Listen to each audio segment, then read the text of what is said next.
Line Arabian dates. இப்போ அது line லயனா டே. இது தரும் ஆரோக்கியம் இயற்கையானது. லயன் லயனா பிரீமியம் டேட்ஸ். எந்த சமையலும் ருசி தேடும் ரகசியம். 20 ரூபாய். குக்கர் விசில மறந்து உணவு வீணாகி போச்சா?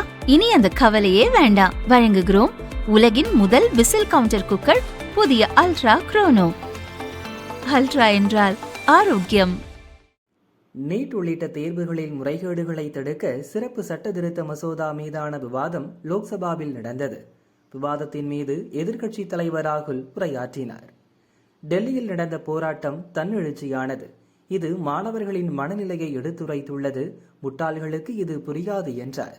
மாணவர்கள் மீதான துப்பாக்கிச் சூட்டிற்கு உள்துறை அமைச்சர் அமித்ஷாவே காரணம்.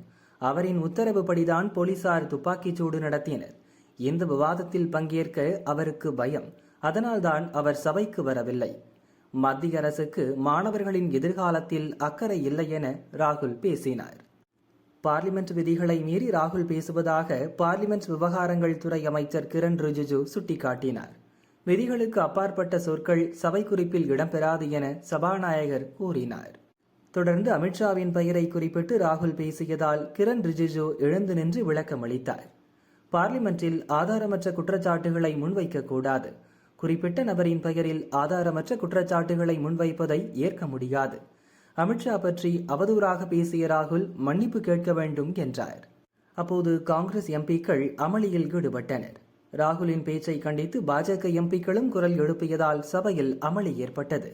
தொடர்ந்து இரு தரப்பினரும் அமளியில் ஈடுபட்டதால் சபை மதியம் 2:30 மணி வரை ஒத்திவைக்கப்படுவதாக சபாநாயகர் ஓம் பிர்லா அறிவித்தார்.